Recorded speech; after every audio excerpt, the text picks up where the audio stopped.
All right, Environment International off of Cyber Science Direct, Elsevier. Anyways, we have tons of information here, and this really focuses on birds, insects, other smaller vertebrates, invertebrates, I believe in general. Found this on Google Scholar. Just go to Google, type in Google Scholar, and then type in RF EMF dangers. And you'll see tons of information here about mortality rates going up, mutation. Let's see, it actually doesn't say anything about mutation. Increased stress, plant growth affected, reproductive rates. So, hey, you know anybody right now that's got, say, Wi-Fi, a cell phone, and is having trouble having a baby? No, you don't. No, that doesn't happen.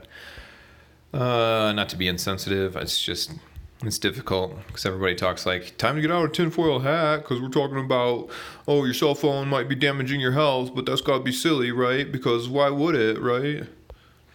And all the tests, the official testing done for cell phones only test whether or not it increases thermal radiation. And that means, is your cell phone when you're holding it literally cooking you? Which I've had some devices that actually do add quite a bit of heat, but it's not like it's an oven, you know? And there's more than other ways to test for this stuff, guys, and there's nobody that is basically. What I'm saying is the official new stuff, the 5G, is definitely not being tested in this manner. There's no standards for even the 4G, as other people have pointed out to me. But it's not safe, guys. There's plenty of information out here for organisms being damaged. And I mean, it's one thing if we can protect ourselves, but if they completely destroy the ecology around us, right? The environment, what are we going to do then, right? Hang out on Google Scholar. Look up more of these articles for yourself.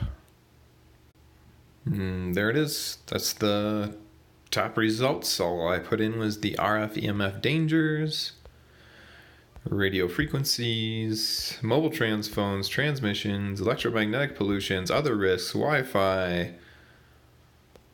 So much information out there, but so many people cannot be bothered to look up from their screens.